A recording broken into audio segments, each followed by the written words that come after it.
Welcome to this AI explainer video from Semantic SEO BD. In this video, we'll explore topical maps, architectures for semantic authority. We'll discuss organizing knowledge domains to minimize the cost of retrieval. The theory is the map, but the execution is the treasure.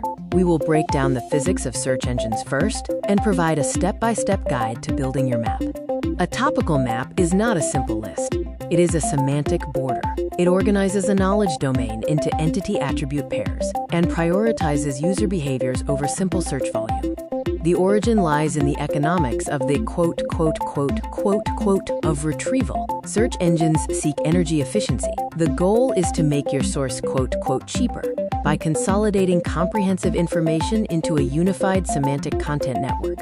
Topical maps are required for protection against volatility. A robust map covers broader borders and ensures high information density, keeping your site relevant even when query associations shift during core algorithm updates. We must consider behavioral proximity over encyclopedic proximity. Instead of linking by simple facts, we link based on how users search, matching the search engine's cluster analysis of users and documents.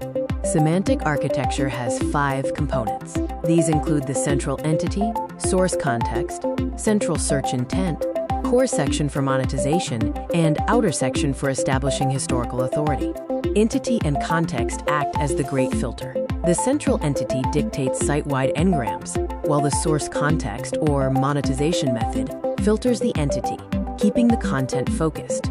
The outer section is for trust, and the core section is for revenue. You must cover the outer section, which generates historical data, to force the search engine to trust the monetization-focused core section. Execution Phase 1 involves selection and filtration. Start by determining your central entity and context. Then, filter attributes based on prominence, popularity, and relevance to your source context. Phase 2 is hierarchy and connection. Step 3 involves organizing URLs for page rank flow, route to seed hubs to nodes. Step 4 utilizes lexical relations to gain authority and connect based on query paths. Execution Phase 3 covers vectors and bridges. Assign contextual vectors using macro context for main topics and micro context for subsections. Finally, use internal links to transfer authority from the outer to the core section. Where is the gap in your map? Are you relying on encyclopedic or behavioral proximity? Does your outer section truly support your core? Or are you only writing about what you sell? Semantic authority is earned, not guessed. By reducing the cost of retrieval, we align our economic interests with the search engine, build the architecture, define the borders, and own the topic. Drop your comment below.